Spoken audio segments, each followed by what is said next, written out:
Just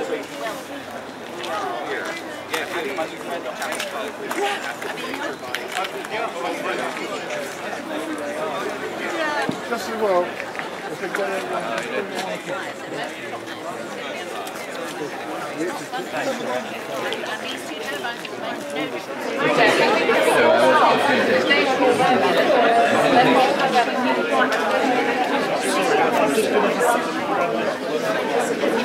It's going to be a lovely day for it. Jane, are you the spokesperson for Tresoc?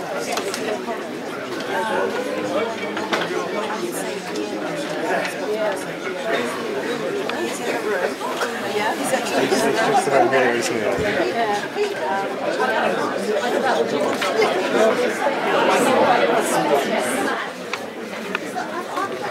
No, it's just like every other wind. What are your hopes for this meeting?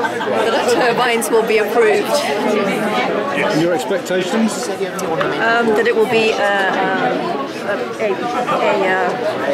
a fair and equitable discussion, and that the councillors will realise that that the issues have to be dealt with fairly, and that this is a community-led initiative, and that that has not received sufficient weight in the officer's report. Thank you.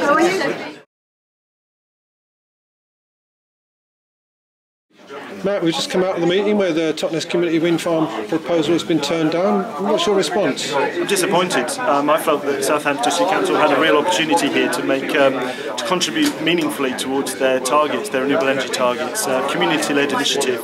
So yeah, it's incredibly disappointing, but we're obviously looking at our options going forward, taking legal and technical advice as to our next steps. You work for Infinergy. Is there going to be an appeal? As I said, we're looking at our options at the moment, and those would obviously include the potential for an appeal, but at this moment I wouldn't be able to make that decision. Thanks very much, Matt. No problem, thanks. Okay, Steve, we've just come out of the council meeting where South Hams have rejected Totnes Community Wind Farm's proposal for 2 turbines. You gave a 3-minute presentation. You tell us what you said. I'll replicate what I did. What I said was, good morning councillors and good afternoon members of the community. My name's Steve Mundy. I'm the former Head of Development Management at Southampton District Council. Today I'm speaking as a concerned professional living in the local community and as an unpaid director of Tresoc. Climate change and dependence on diminishing fossil fuels present humanity with the biggest challenge it has ever faced, and our community, all of us, are struggling with the implications. My simple message is that you cannot weigh the benefits of the scheme against potential impact on important views unless you truly comprehend the benefits that are at stake. In the officer's report, the benefits seem to be assumed rather than explained. Officers have concluded that the issue for this committee is whether the impact on the appearance of the landscape, the setting of historic assets, and qualities of remoteness and tranquility outweigh the benefits of these wind turbines. They've discounted the objectors' concerns about noise and other matters as being largely without foundation, so there ought not to be any need for the committee to dwell on them in this debate. So it comes down to maintaining the views. When making a decision, the planning authority is charged with the duty to fairly assess the national, regional and local environmental, social and economic benefits of renewable energy schemes. The first refusal reasons that are listed by the officers omit the word social. So if you don't see a benefit, how can you weigh it? In properly weighing the benefits of this scheme, you must consider the following 5 factors. Firstly, the principle of there being a presumption in favour of sustainable development is central to the very purpose of good planning, and there is nothing more consistent than this than renewable energy production. This is at the core of the National Planning Policy Framework. It's what it says on the tin. Secondly, this community-led proposal will enable thousands of residents to share ownership of local energy production. Thirdly, technically this is the best site in South Hams for onshore wind energy generation. Fourthly, the turbines are of sufficient size to generate a meaningful amount of energy, so enough for 2,500 homes. It would take 92 turbines of the sort recently erected at Rattery to generate the same power. It would take 38 acres and 28,000 solar panels to have the same capacity. Lastly, we could make a significant contribution the regional targets needed to achieve the radical reductions in greenhouse gas emissions and to provide security of electricity supply. The trouble with the report is not what is in it, but what it leaves out. If we let the setting of St Andrew's Church outweigh the increased risk of poor crop yields and flooded homes, then this makes me despair of the relevance of our planning system. The scheme has been looked at with a microscope where a fisheye lens was needed. This proposal has gained national attention as a pioneering community-led initiative, which will transfer some of the power from large corporations to local communities. Approving the Totnes Community Wind Farm today will show you taking matters seriously and want to do your bit. It's now down to you, members. Climate change is real, threats to energy supplies are real. As representatives of the local community, this is your opportunity to show what you're prepared to do about it. Thanks very much. Tim, you spoke in the meeting. You're a parish councillor from Harberton Ford. You spoke in the meeting.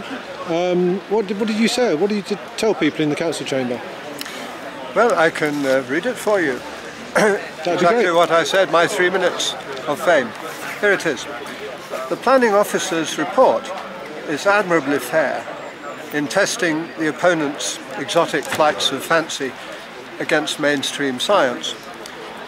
This leaves their only grounds for recommending refusal, the opinion of English Heritage, which claims to have a metric for a fundamentally subjective and personal judgment.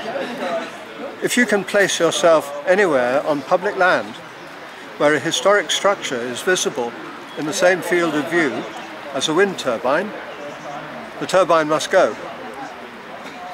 This message is reinforced by instructing us that turbines are crude industrial design, itself a crude repeated sneer, revealing a shallow prejudice in a public body. Industrial devices provide to all the opponents of the turbines both their immediate surroundings and their enviable standard of living.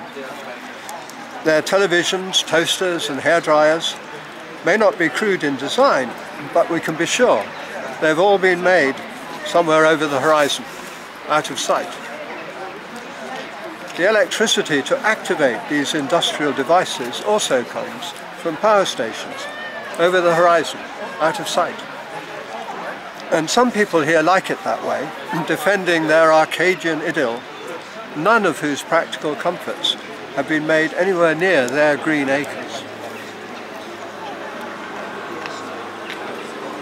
Other people, I'm glad to say, see an opportunity to contribute back to the common good by using our local natural asset, abundant wind, to fuel the most benign and graceful technology ever devised to generate electric power. In 1968, Garrett Hardin published an influential and now classic article entitled "The Tragedy of the Commons." This is the phenomenon that individual selfishness and greed in exploiting an asset common to all mankind eventually destroys that asset. We see this happening now in our exhaustion over a few generations of fossil fuel accumulated over millions of years. Now, the opponents of wind turbines are adding a further bitter twist to this tragedy by opposing exploitation of an inexhaustible natural asset, the wind passing over our land. So I hope, councillors, that you will vote in favour, and then both electricity and a powerful message will go out from us over the horizon.